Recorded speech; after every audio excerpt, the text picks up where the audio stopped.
Senang sekali saya Saras Dewi dapat memandu jalannya acara. Pada malam akan disampaikan oleh Ibu Sri Mulyani Indra. Dari karyanya The Republic, Plato bercerita tentang alegori gua. Luar gua ia melihat bahwa alam itu tiada terbatas dan sinar yang atas itikat baik, sang tahanan bermaksud membantu hal realitas kehidupan di luar gua. Namun apa yang seorang tokoh untuk menyampaikan kebenaran, pengasingan hingga kematian. Seorang posisi tersebut dengan anggun dan penuh integritas.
Saya bisa merasakan itu karena jarang sekali biasanya grogi, sekarang menjadi grogi dengan kepentingan pribadi saya dan keluarga atau kelompok. Dan sebetulnya tidak perlu harus menjadi muridnya Rocky Gerung di filsafat UI untuk pintar mengenai itu, karena kita belajar 30 tahun di bawah rezim Presiden Soeharto, mana begitu acak hubungan dan acak-acakan hubungan antara kepentingan publik dan kepentingan pribadi. Dan itu merupakan modal awal saya untuk memahami konsekuensi menjadi pejabat publik yang setiap hari harus membuat kebijakan publik dengan domain saya sebagai makhluk yang juga punya privacy atau kepentingan pribadi. Di dalam ranah itulah kemudian hari-hari pertama dan sampai dengan lebih dari 5 tahun saya bekerja untuk pemerintahan ini. Topik mengenai apa itu kebijakan publik dan bagaimana kita harus dari mulai berpikir, merasakan, bersikap dan membuat keputusan menjadi sangat penting. Tentu saya tidak perlu harus mengulangi, karena itu menyangkut yang disebut tujuan konstitusi, yaitu kepentingan masyarakat banyak, yaitu mencapai kesejahteraan rakyat yang adil dan makmur. Jadi kebijakan publik dibuat tujuannya adalah untuk melayani masyarakat. Kebijakan publik dibuat melalui dan oleh kekuasaan, karena dia dibuat oleh institusi publik yang eksis karena dia merupakan produk dari suatu proses politik dan dia memiliki kekuasaan untuk mengeluarkannya. Disitulah letak persinggungan atau yang disebut sebagai ingredient utama dari kebijakan publik, yaitu unsur kekuasaan.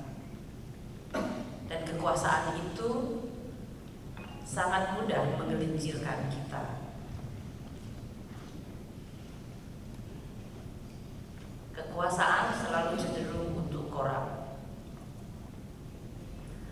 Tanpa adanya pengendalian dan sistem pengawasan,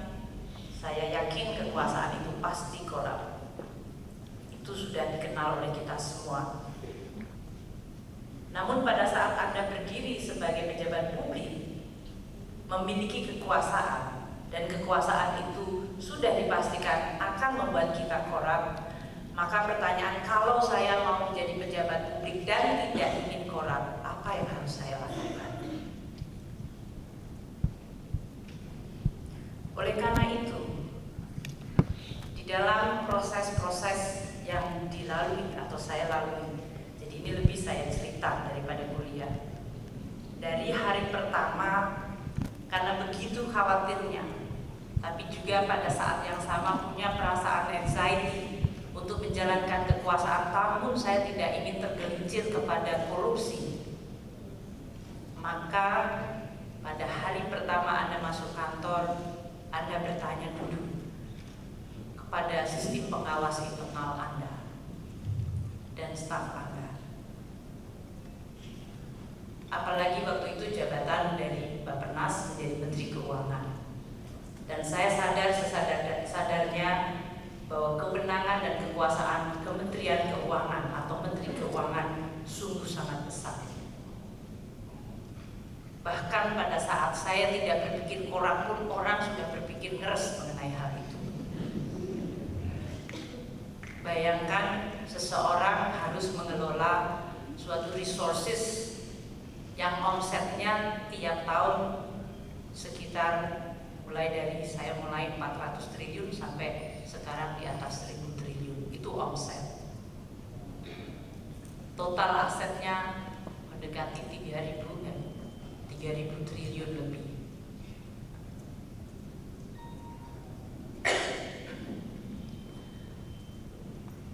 Saya lihat banyak sekali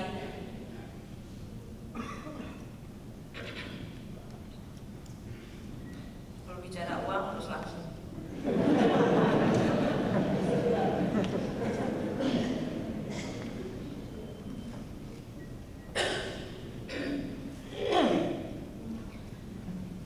Saya sudah melihat banyak sekali apa yang disebut tata kelola atau governance pada saat seseorang memegang suatu kewenangan di mana melibatkan uang yang begitu banyak.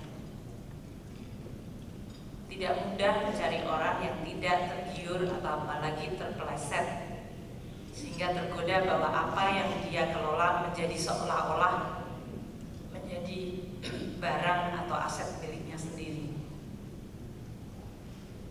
Dan disitulah hal-hal yang sangat nyata mengenai bagaimana kita harus membuat garis pembatas yang sangat disiplin.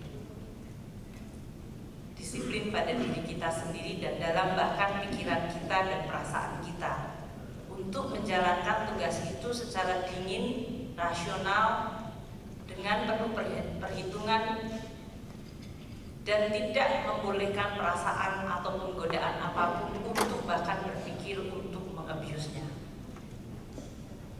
Barangkali itu istilah yang disebut teknokratik. Tapi saya sih menganggap bahwa banyak juga orang yang katanya berasal dari akademik dan disebut teknokrat, tapi ternyata baunya tidak seperti itu. Tingkahnya apalagi lebih-lebih. Jadi saya biasanya tidak mengklasifikasikan berdasarkan label, tapi berdasarkan genuine produknya dia, hasilnya apa, tingkah laku yang esensial. Nah, di dalam hari-hari di mana kita harus membuat kebijakan publik, dan tadi disebutkan bahwa kewenangan begitu besar menyangkut sebuah atau nilai resources yang begitu besar. Kita mencoba untuk menegakkan rambu-rambu internal maupun eksternal. Mungkin contoh untuk internal, hari pertama saya tanya sama Inspektorat Jenderal saya, tolong beri saya list apa yang boleh dan tidak boleh dari seorang menteri. Biasanya mereka bingung, tidak pernah ada menteri tanya begitu ke saya, karena menteri boleh semuanya, termasuk boleh mencat saya. Kalau seorang menteri kemudian menanyakan apa yang boleh dan nggak boleh, buat mereka menjadi suatu pertanyaan yang sangat janggal. Untuk kultur birokrat itu sangat sulit dipahami. Di dalam konteks yang lebih besar, pengawasan yang lebih besar, kita membuat standar operating prosedur, tata cara, tata kelola untuk membuat bagaimana kebijakan dibuat. Bahkan menciptakan sistem check and balance. Karena kebijakan publik dengan menggunakan elemen kekuasaan, dia sangat mudah untuk memunculkan konflik kepentingan. Saya bisa cerita berhari-hari kepada Anda banyak contoh di mana produk-produk kebijakan sangat memungkinkan seorang pada jabatan Menteri Keuangan mudah tergoda, dari korupsi kecil hingga korupsi yang besar, dari korupsi yang sifatnya hilir dan retail sampai korupsi yang sifatnya adalah upstream dan hulu. Dan bahkan dengan kemenangan dan kemampuannya, dia pun bisa menyembunyikan itu. Karena dengan kewenangan yang besar, dia sebetulnya juga bisa membeli sistem. Dia bisa menciptakan network. Dia bisa menciptakan pengaruh. Dan pengaruh itu bisa menguntungkan bagi dirinya sendiri atau kelompoknya. Godaan itulah yang sebetulnya kita selalu ingin bendung. Karena begitu Anda tergelincir kepada satu hal, maka tidak akan pernah berhenti. Namun, meskipun kita mencoba untuk menegakkan aturan, membuat rambu-rambu dengan menegakkan pengawasan internal dan eksternal, sering bahwa pengawasan itu pun masih bisa dilewati. Disinilah kemudian muncul apa yang disebut unsur etika. Karena etika menempel di dalam diri kita sendiri. Di dalam cara kita melihat apakah sesuatu itu pantas atau tidak pantas. Apakah sesuatu itu mengkhianati atau tidak mengkhianati kepentingan publik yang harus kita layani. Apakah kita punya keyakinan bahwa kita tidak sedang mengkhianati kebenaran.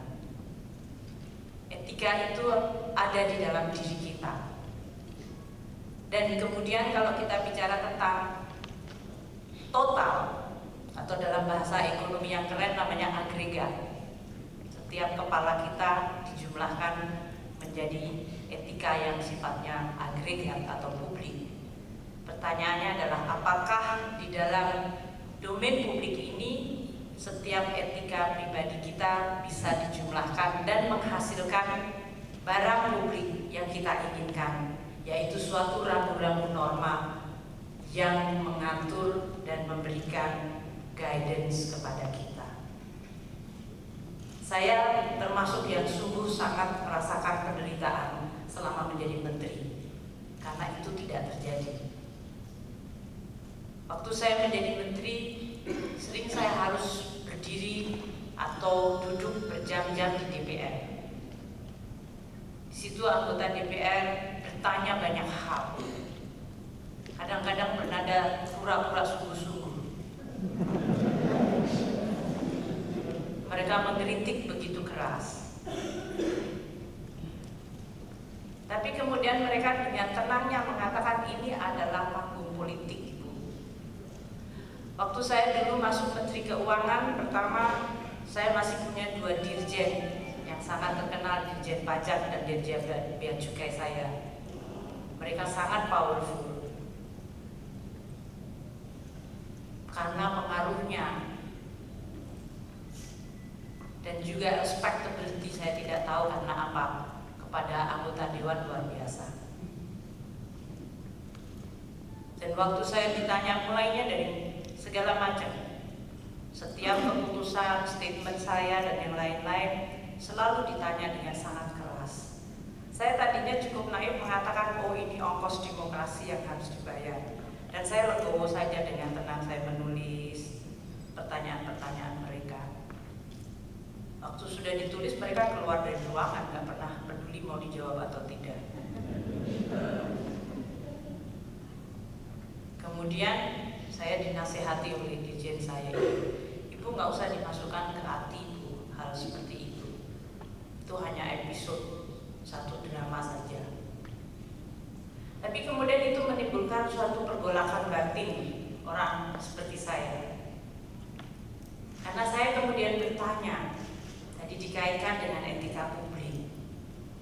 Kalau orang bisa secara terus-menerus berpura-pura dan media memuat dan tidak ada satu kelompok pun mengatakan bahwa itu adalah kepura-puraan, maka kita bertanya, apalagi, siapa lagi yang akan menjadi guidance yang mengingatkan kita kepada apa yang disebut norma kepantasan. Dan itu sungguh berat. Karena terus saya mengatakan, kalau saya menjadi pejabat publik, ongkos untuk menjadi pejabat publik, pertama, kalau saya tidak korup, jelas saya legowo, nggak ada masalah. Tapi yang kedua, saya menjadi khawatir saya akan split personality. Waktu di Dewan saya menjadi personality yang lain, nanti di kantor saya akan menjadi lain lagi, waktu di rumah saya lain lagi. Untung suami dan anak-anak saya tidak pernah bingung yang mana saya waktu itu.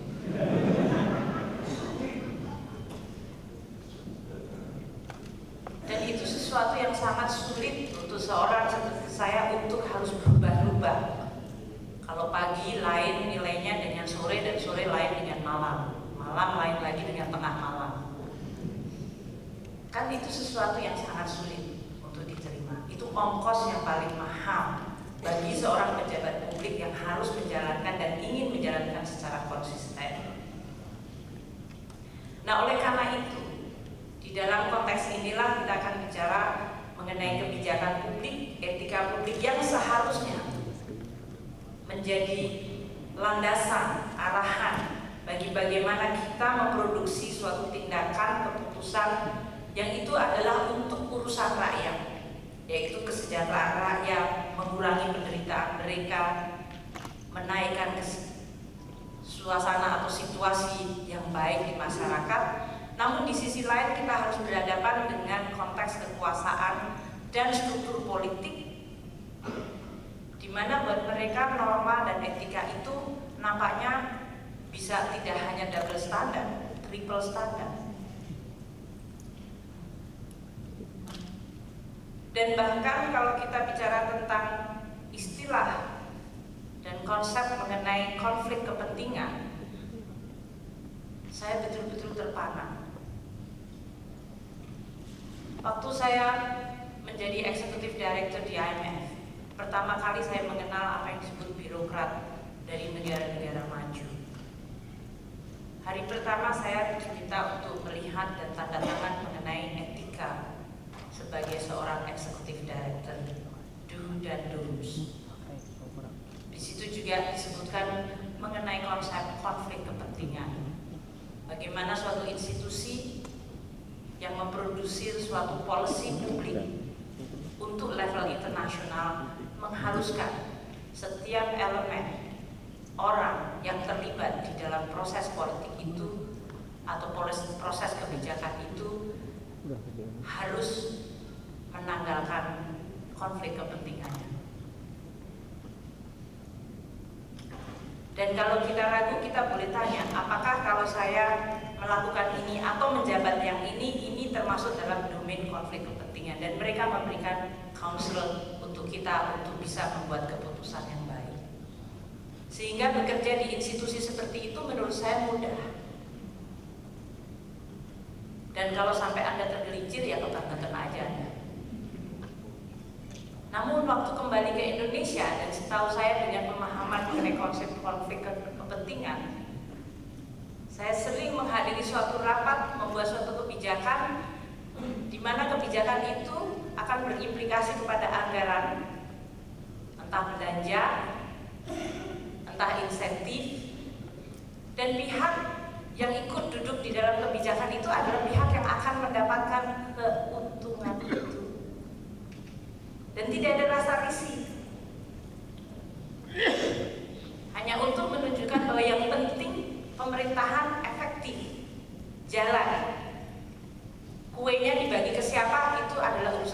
sekunder. Anda bisa melihat bahwa kalau pejabat itu adalah background-nya pengusaha, meskipun yang bersangkutan mengatakan telah meninggalkan seluruh bisnisnya, tapi semua orang tahu bahwa adiknya, kakaknya, anaknya, teteh, mama, semuanya masih ragu. Dan dengan tenangnya berbagai kebijakan, bahkan kadang-kadang yang membuat saya terpana. Karena dalam hal ini apa yang disebutnya? Kalau dalam bahasa Inggris apa namanya? I drop my jaw gitu. Bengong gitu. Kita bingung bahwa ada suatu keputusan dibuat, dan saya banyak catatan pribadi saya di buku saya. Dan keputusan ini tiba-tiba besok lagi keputusan itu ternyata yang mengimport adalah perusahaannya dia.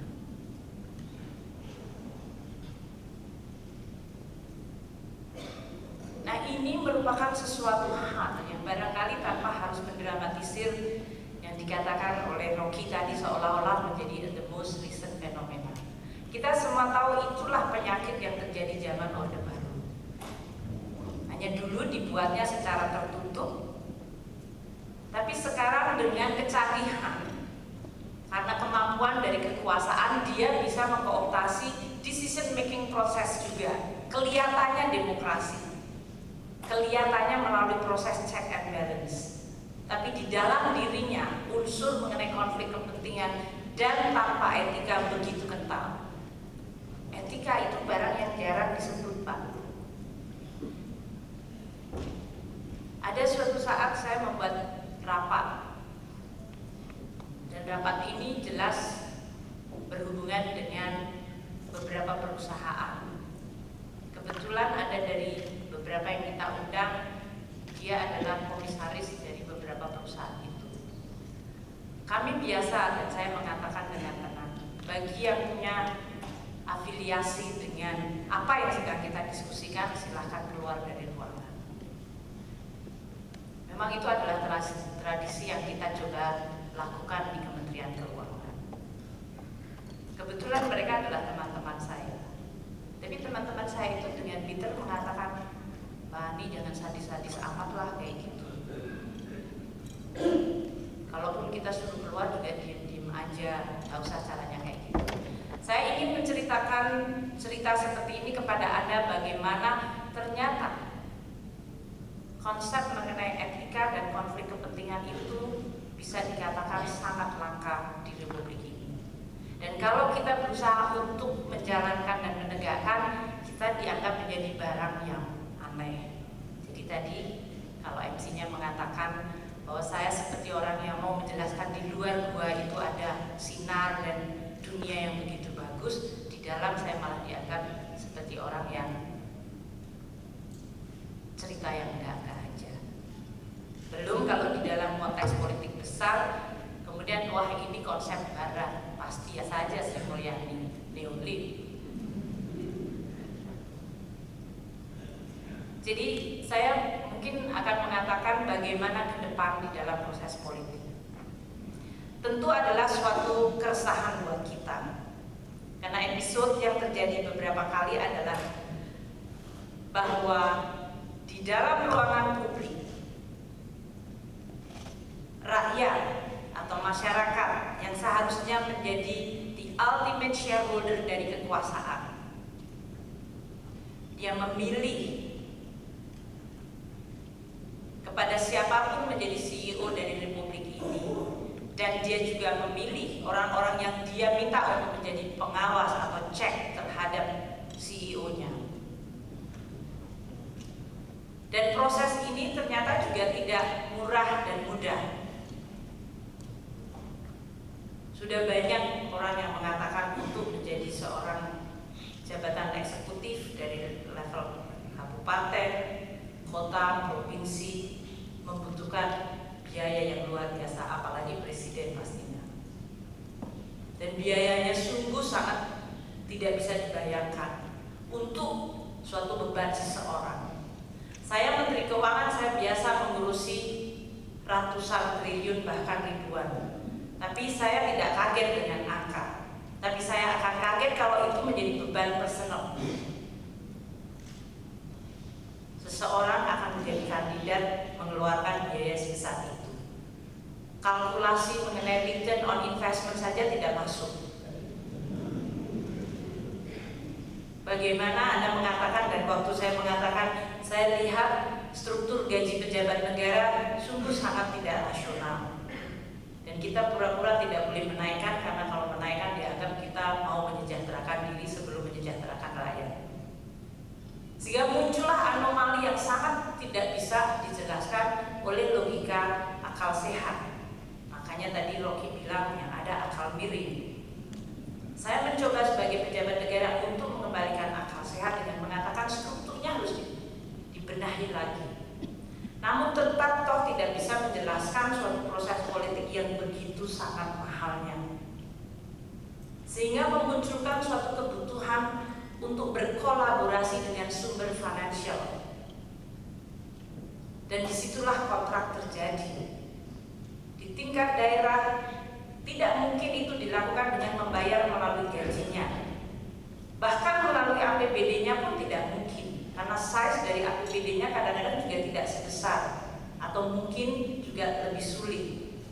Sehingga yang bisa adalah melalui policy yang bisa dijual belikan. Dan itu adalah bentuk hasil dari suatu kolaborasi. Pertanyaan untuk kita semua, bagaimana kita menyikapi hal ini di dalam konteks bahwa produk dari kebijakan publik melalui sebuah proses politik yang begitu mahal sudah pasti akan distorted dengan struktur yang membentuk awalnya. Karena kebijakan publik adalah hilirnya, hasil akhir. Hulunya yang memegang kekuasaan, lebih hulu lagi adalah prosesnya untuk mendapatkan kekuasaan itu sedemikian mahal. Dan itu akan menjadi pertanyaan yang konstan untuk sebuah sistem demokrasi. Maka pada saat kita dipilih atau diminta untuk menjadi pembantu atau bagian dari pemerintah, tentu kita tidak punya ilusi bahwa ruangan politik itu vakum atau hampa dari kepentingan. Politik di mana saja adalah tentang kepentingan, dan kepentingan itu kawin di antara beberapa kelompok untuk mendapatkan kekuasaan itu. Hasil perkawinannya adalah siapa saja yang pada akhirnya menjadi pemenang. Kalau pada hari ini tadi disebutkan ada yang menanyakan atau menyesalkan, ada yang menangisi, ada yang gelo,